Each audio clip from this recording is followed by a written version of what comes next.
My name's Mark, and today I'll be showing you how to build your own solar panel capable of producing approximately 60 watts for under $200. As you're probably aware, solar panels can be quite expensive, but by following the instructions in this video, you'll be able to save a whole lot of money by making your own. We explain in detail how you can do this at home and what you can do with the finished product. First, I'm going to go through the different tools that are necessary for building a solar panel at home. These tools are what I like to use. If you're more comfortable using something else to do specific jobs, then by all means use that. We're building a panel with a white acrylic backside and a clear acrylic front, so you'll need a tool to cut that with. For that purpose, I have an acrylic cutter, which is used to score the acrylic so that you can put it on an edge and break it off easily. To screw down the frame, we have a drill and some drill bits.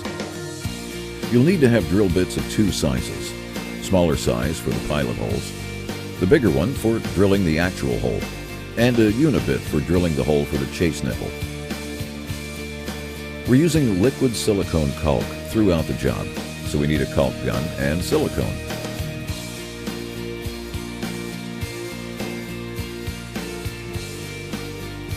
Gloves are very important when handling the solar cells.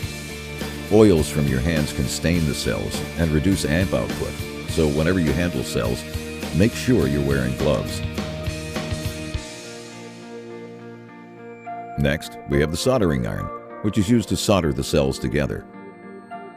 You may also want to wear a mask when soldering because the fumes from the solder can be quite obnoxious and can give you a headache. Here we have some protective eyewear. It's important to wear something to protect your eyes during the build. When you're soldering, sometimes the flux and solder can flick up. You definitely don't want that in your eye. An important item is the multimeter. You want to make sure that your multimeter can measure both volts and amps. A multimeter like this one only costs about $10 from any hardware store. This is a must-have item, as we'll use it to test the solar panel when it's finished to see if it's producing the correct wattage. We'll need some screws. When selecting screws, make sure you use stainless steel screws as they last much longer. You don't want your solar panel frame to fall apart after a few years due to cheap screws. Stainless steel screws will cost a little bit more, but it's a very worthwhile investment. Then we have a wire stripper and two screwdrivers, a Phillips and a flathead. You might not even need to use the flathead, but it's a good idea to have one on hand just in case. You'll also need fine point needle nose pliers, which are good for crimping the tab wire. Also, some useful tools are a pencil or a marker and X-Acto knife. Then the carpenter square, which you'll use to make sure that you get 90 and 45 degree corners, and measuring tape to get the right measurements. In the remainder of this video, we'll go into the various materials you'll be using to construct your solar panel. The most important part of a solar panel is the individual cells. The cells are what turns the sun's energy into usable DC power, which we'll then convert into AC power. You can buy all different shapes and sizes for your solar cells. We're using standard cells that produce about 1.75 watts each. You can also purchase pre-tabbed cells. These cost a little bit more, but it means you don't need to tab each of the cells yourself. We're using untabbed cells, so you can see how to join each of the cells together. Next, we have the bus wires, which we'll be using to connect the cells at the ends of the strings and which will be connected to wires that exit the panel. You can use low-gauge exit wires because the panel we're building won't produce much more than 3 amps, and the voltage should not exceed much more than 18 volts. 5 amp wire should be fine, and you can purchase this from any hardware store. Next, you'll need a junction box or a J box and a chase nipple through which the exit wires are going to come out of. When you have the panel all wired up, the exit wires will be live whenever the solar panel is in the sun. It's a good idea to wrap the ends of the exit wires in electric tape to prevent any chance of shorting out. Here we have some soldering flux. This will help the solder stick to the contacts. You can purchase this in bottles or as a flux pen. Next is the solder, which is a 60-40 rosin cord leaded solder mix.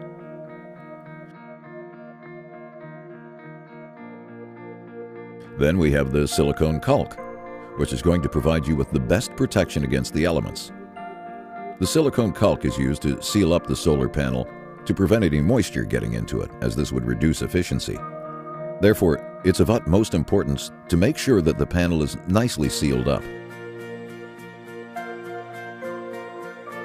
And last but not least, a white acrylic sheet for the back, a clear acrylic sheet for the front of the panel, and a C-profile aluminum frame, which will ensure that the cells are protected from the elements. Some people use plywood for the backing of the panel. However, we do not recommend this if you plan on keeping the panel for a long time. Plywood will bend over time, moisture will work its way into the panel, and the solar cells will end up cracking. A plywood panel on the roof of a house will not last more than a few months. So if you're after something more durable, which I'm sure you are, use acrylic. Well, that's all the tools and materials you're going to need. Again, if you prefer to use some other tools, then by all means, use what you're more comfortable with.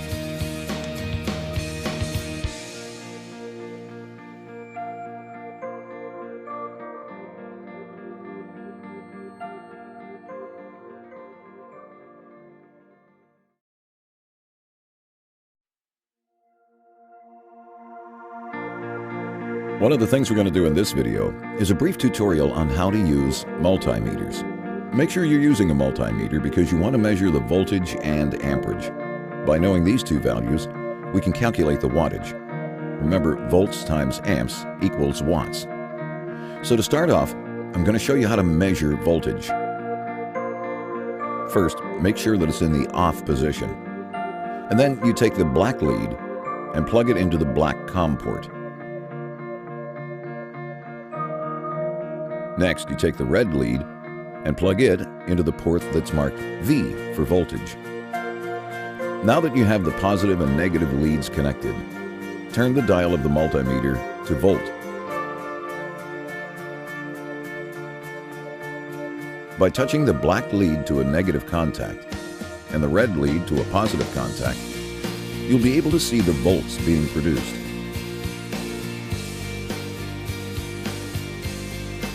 When you're done, take the leads out and turn the dial to off.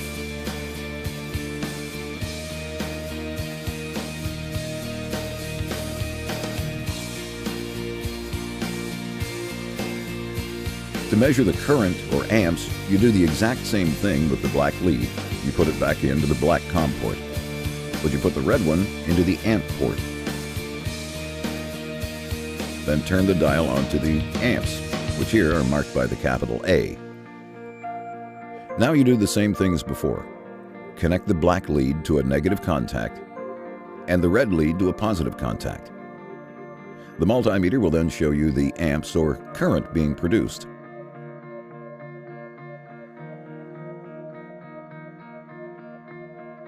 So let's go outside and test a solar cell. As you can see, the solar cell has a front, blue side, and the back, or the gray side. The front of the cell is negative, and the back of the cell is positive. To get a reading on the cell, you need to attach the negative lead to the front of the cell, and the positive lead needs to contact one of the contact points on the back of the cell.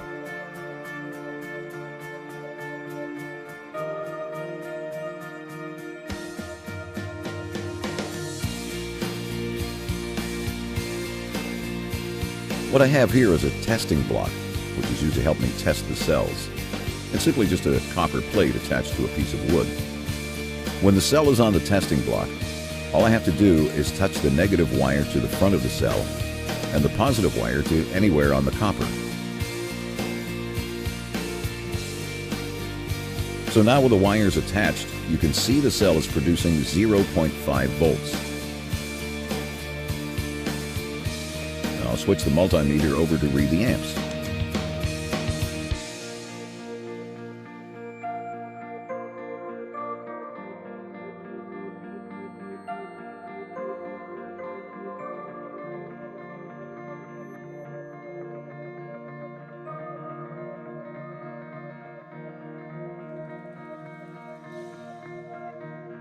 The cell is producing about 3.5 amps. Remember, the amps will fluctuate as the intensity of the sun and the clouds varies. From this information, we can determine that the cell is producing 1.75 watts. With 36 of these cells in the panel, we're looking at about 63 watts. In full sun, the panel will produce around 70 watts. You can manage to test your cells without a testing block. However, this makes it much easier, and you're less likely to break a cell. We're back in the workshop where we're going to determine the size of the panel box we'll need for the construction of the panel. The size of the panel will depend on the size and quantity of solar cells used.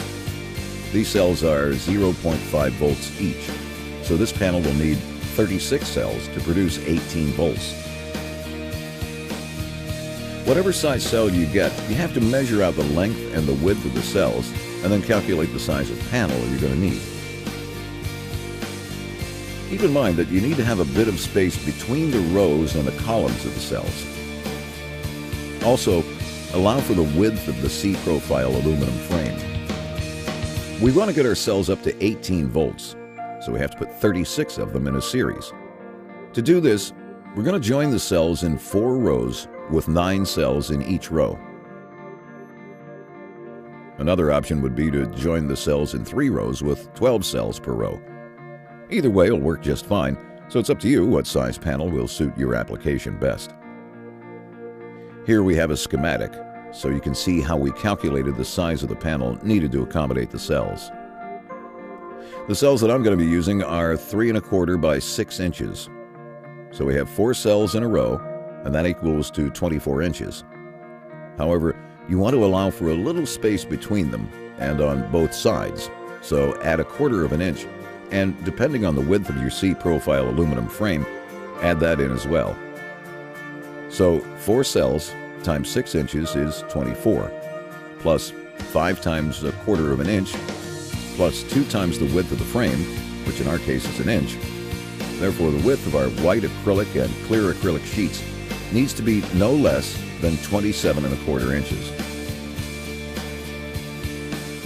To calculate the height of the panel, you need to do the exact same thing, except you need to allow for a little bit more space at the top and the bottom of the acrylic because you need the space to put in the bus wires.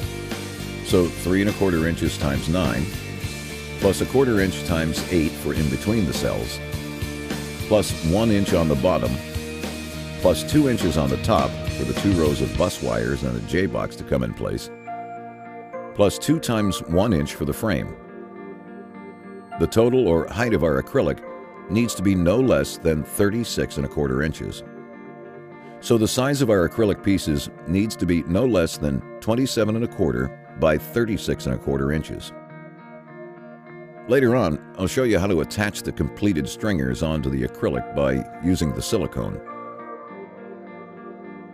As for the front cover of the panel box, for which we'll use clear acrylic, you should leave the protective plastic on to keep it from being scratched while you're making the panel. The C-profile aluminum alloy frame will cover the edges of both the front and back acrylic sheets. This will be aesthetically pleasing and will also seal up the panel box, protecting the cells from moisture.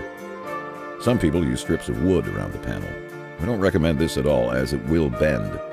An alloy frame will last forever and will also give the panel strength. That pretty much takes care of the box sizing and construction. Now we're going to start soldering the cells together.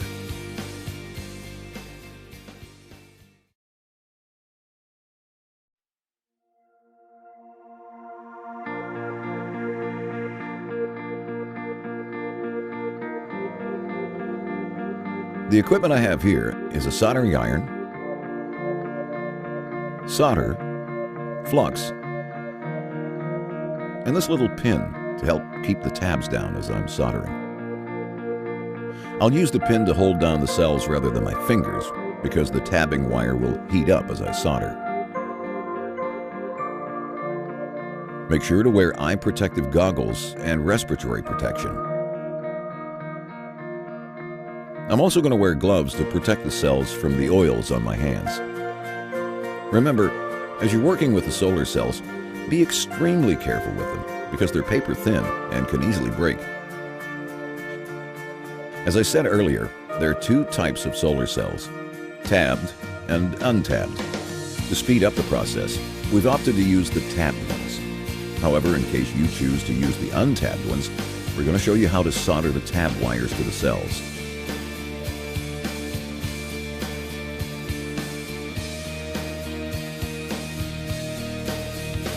Lay the cell face up.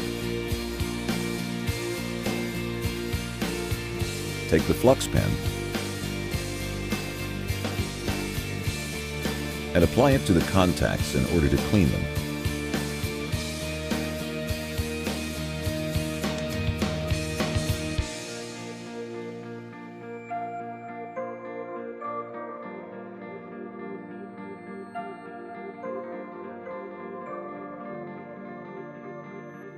You should have your tab wire pre-cut to about the width of 2 cells. Take a piece of tab wire and line it up with the contact.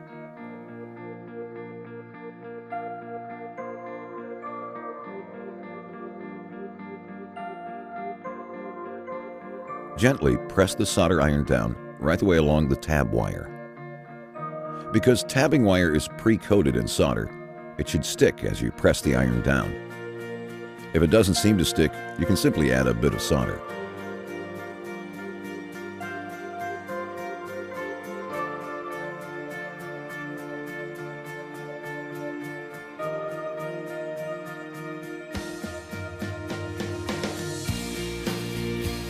Now, let's do the other contact.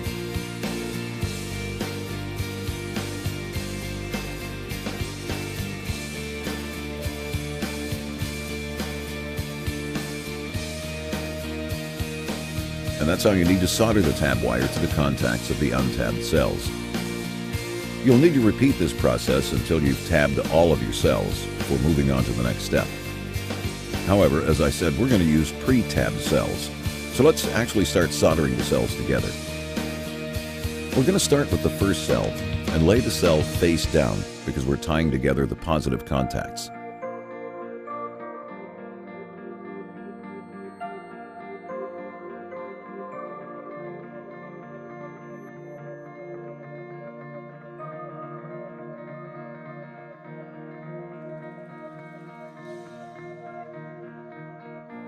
After cleaning the contacts with the flux pen, line up the tab wire with the contacts and, as before, dip the soldering iron into the flux.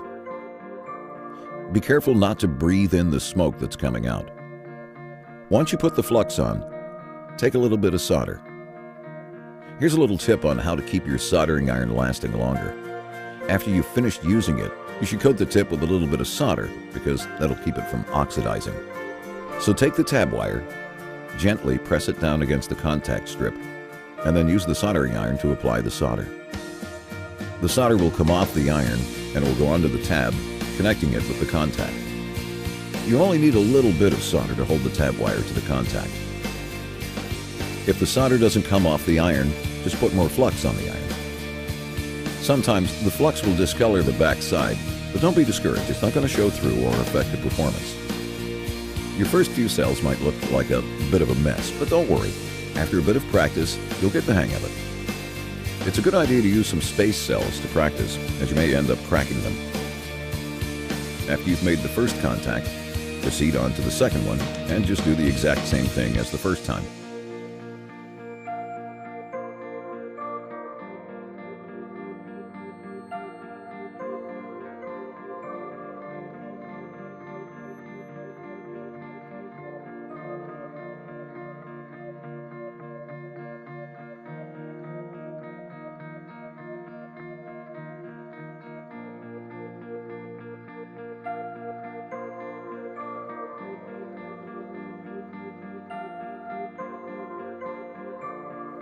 Now we have the first 2 cells joined together. 7 more cells, and this will be the first of 4 completed stringers.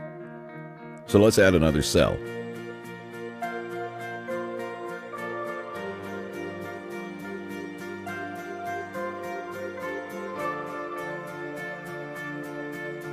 Once again, you need to align them and do the exact same thing as before. Take the wire from the previous cell and solder it to the back of the next cell.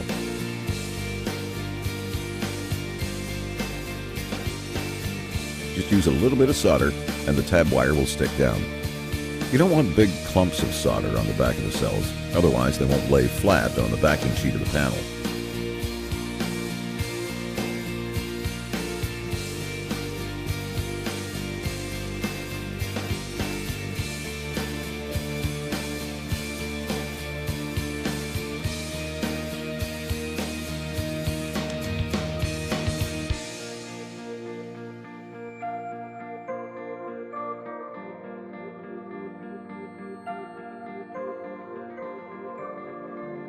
And there you go. That's the third cell joined.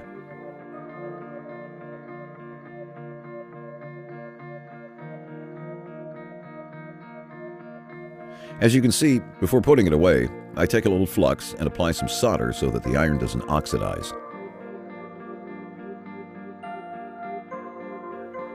Continue this process until you have 9 cells in your stringer. When you get to the very top, you're going to be left with this extra wire, of which you're going to need only an inch or 2 of it. This is what will connect the first stringer and the next one. Therefore, you can actually take that, cut it, and use it to connect the 3 contacts that are on the first cell on the string. If you break a cell during the process, or you realize that you've soldered the cells crooked, don't worry. You can just hold the solder iron to the connecting point to heat up the solder, and you'll be able to disconnect the tabbing wire. I'm going to demonstrate how you can do this. Just heat it up, and the connection will come undone, like this. You can then straighten up the cell, or replace it if you've cracked it. Okay, now I'm going to finish connecting all of my cells to join 4 stringers with 9 cells each. Then I'll fix the stringers to the panel backing with some silicone.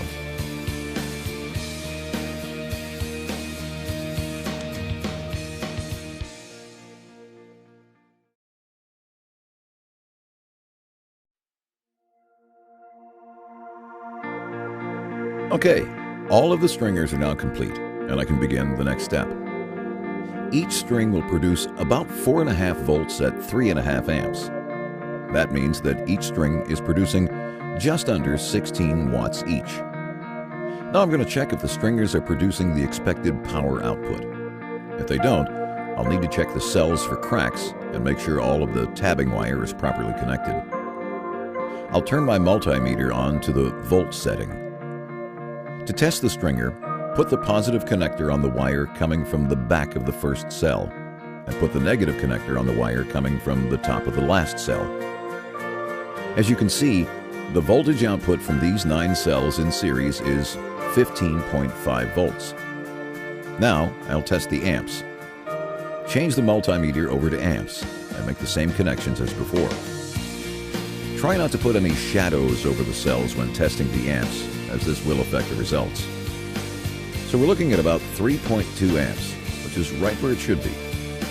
I'll repeat this testing process with the other 3 stringers to make sure everything is working properly. Then the stringers can be connected together.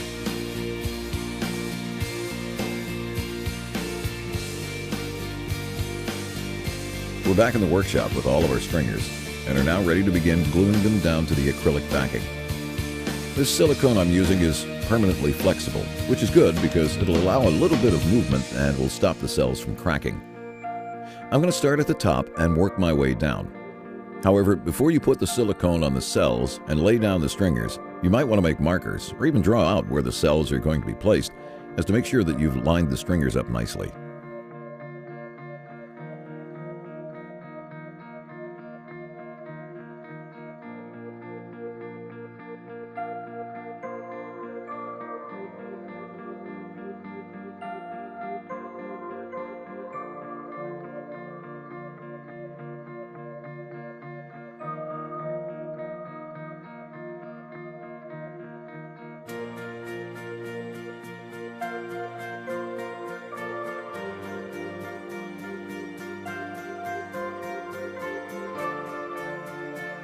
I made the markers so that I would know where to put the first cell, which is important to do because the rest will fall into place. You only need a very small bit of silicone onto each cell. The cells are very light, so a tiny dab is all you need in the center of each cell.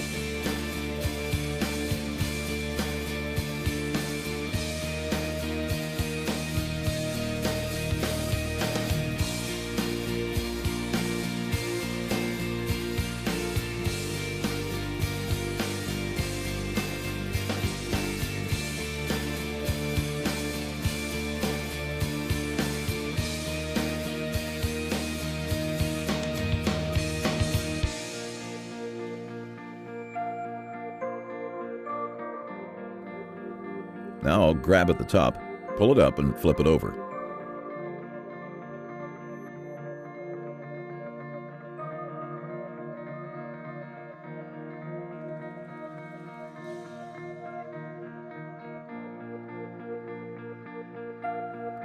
Carefully match the cells up with your markings and lay them down. Your panel will look much neater if this is done properly, in nice straight lines.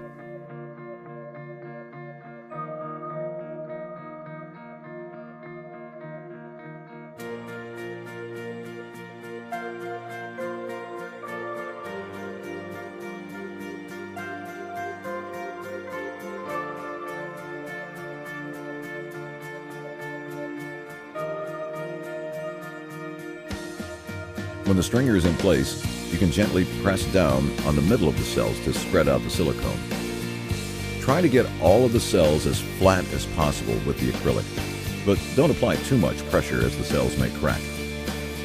Remember to use gloves when you're doing this, as you don't want to mark the cells. Once this stringer is down, you can continue the process with the other stringers. Now, this is important. Lay your first string down positive to negative. Then the next string should be laid down the opposite way, negative to positive. This is so when the stringers are wired together, it'll go positive, negative, positive, negative. This will increase the voltage. If each string produces 4.5 volts, then 4 strings in series will produce 18 volts. After the first stringer is laid down, you can do the next ones.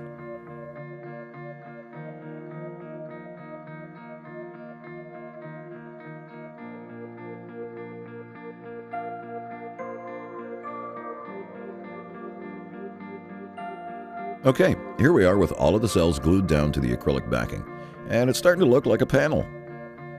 Now the stringers can be joined together with the bus ribbon. The bus ribbon is just the same as the tabbing ribbon, however it's a little thicker. You connect the positive of the first string with the negative of the string next to it. To do this, cut the bus ribbon to length and use the solder iron to make the connection.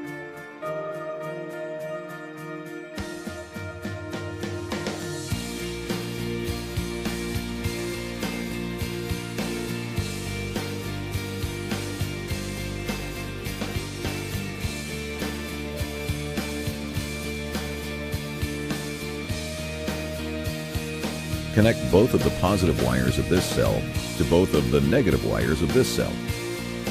You may need to use some extra solder here to ensure a solid connection.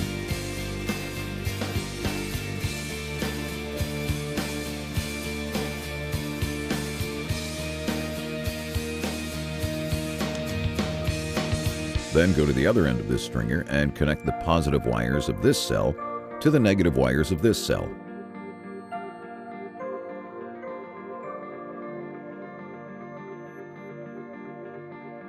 Continue this process until all 4 stringers are connected together in series.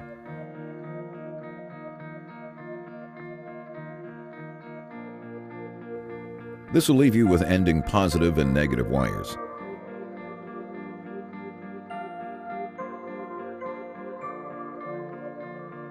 There are a couple of ways you can do this. If you simply connect the strings in a snake format, you'll end up with ending wires on either side of the panel. Here's another way you can join the cells so that the ending wires will finish next to each other.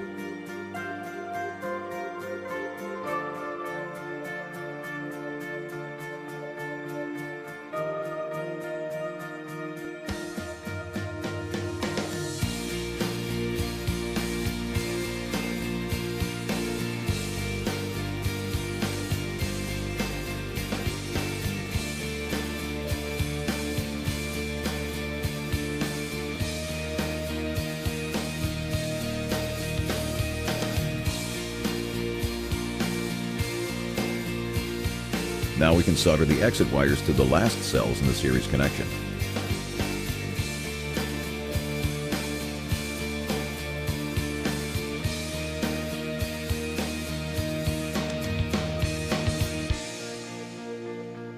First, I'll drill a small hole in the backing for the wires to feed through into the J-box. In the middle of the panel, on the side with the last cells in the series connection, drill a hole for the exit wires. Then drill the exact size hole in the J-box as well, because the chase nipple is going to go through both of them.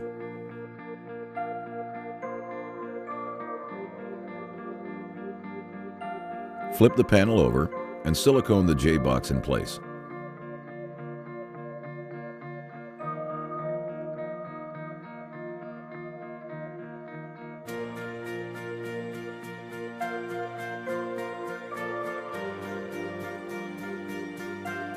Apply silicone right around the J-box and apply pressure until the silicone is dried.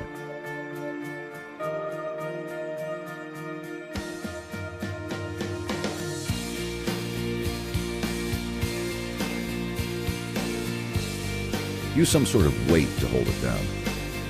When the J-box is secure, we can move on to the next step.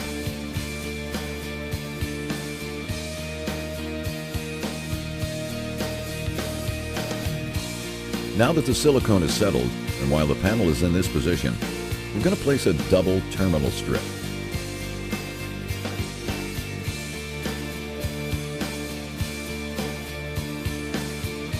Put the terminal strip into the J-box where you feel it's centered.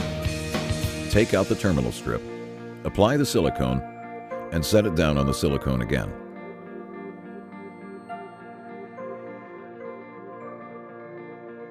Okay, so we're ready to proceed with the assembly of our solar panel. Carefully flip over the panel. Apply silicone on the rim of the hole you've drilled.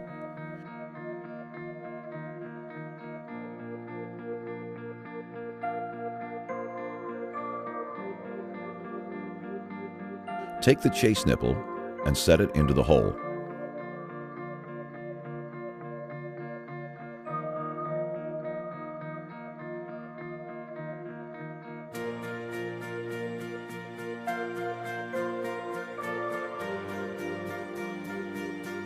While that's settling, we're going to work on the wires. Pull both the red, positive, and the black, negative wire through the chase nipple. Skin off the insulation at the end of the negative wire.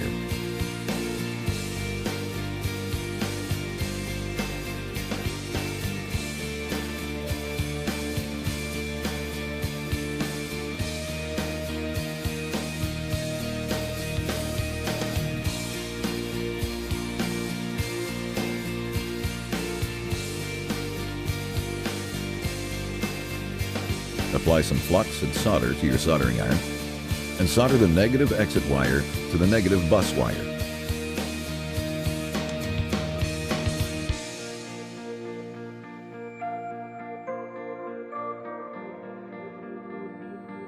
When you're finished with the negative wire, then you can proceed to the positive or red wire. Same as before, skin off the insulation and solder the exit wire and the bus tab.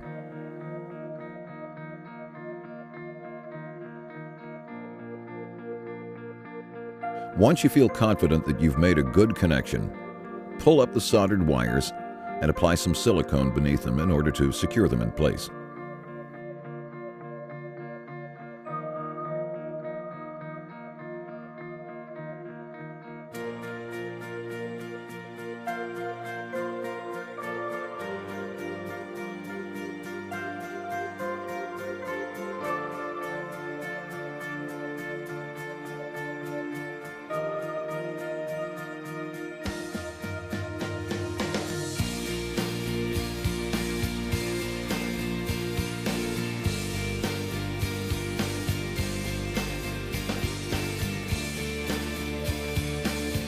Now we're going back to the back side of the panel, to the J-box, and we're going to connect the wires to the terminal strip.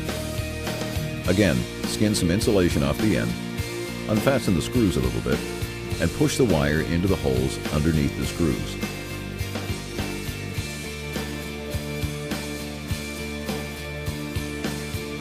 After we put together the entire panel box, we're going to pull 2 more wires that will be connected to our charge controller through the bottom holes of the terminal strip.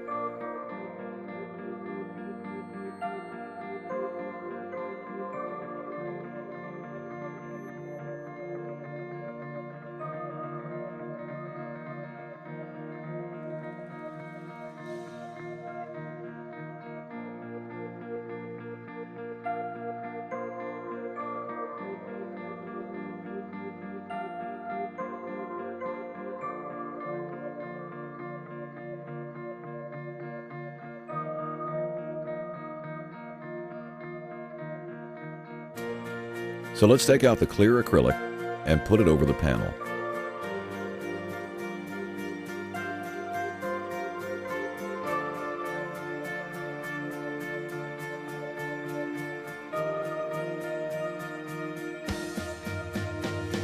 Now we're going to cut out a frame out of the alloy C profile that'll fit our panel perfectly.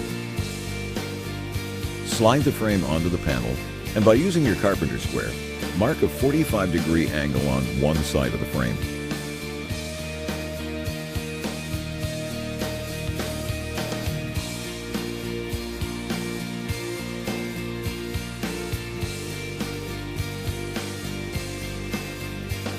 Then go to the other end of the panel and mark another 45-degree angle, and cut the frame in those two places.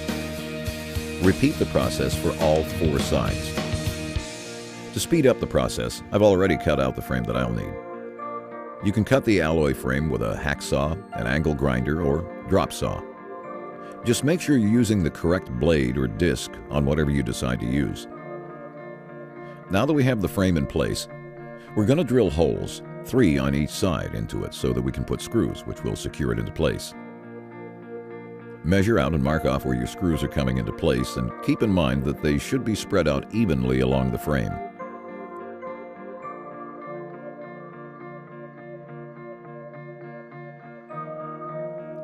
In order to ensure that we don't break the acrylic, we're going to drill holes into the frame first and then into the panel.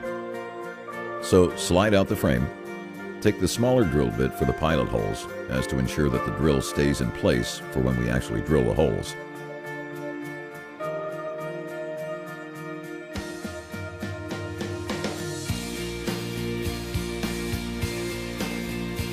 Once you drill out the pilot holes, change the drill bits and use the bit that corresponds to the bolt that we're going to put in.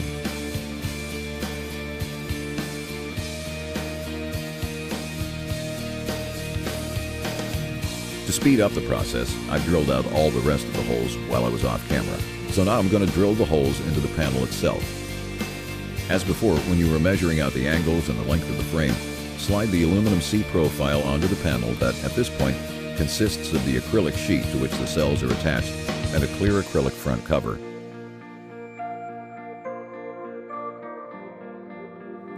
You should drill the holes with precision because you don't want the drill to slip and damage your entire work so far. Because we already have drilled the holes in our frame, we don't need to drill pilot holes.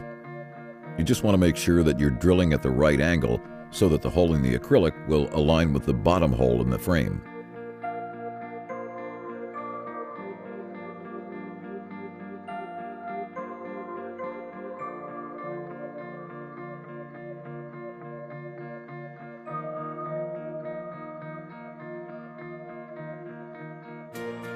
So now that the hole is drilled, take the bolt and slide it through.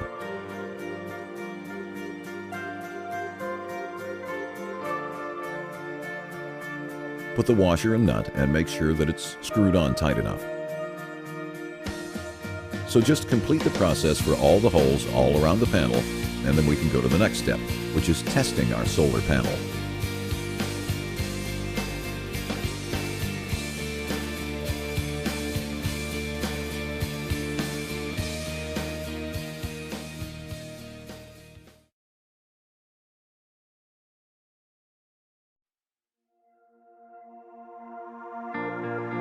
So here is the completed 63-watt solar panel. I'm now going to test this with a multimeter to see what voltage and amperage it's producing today.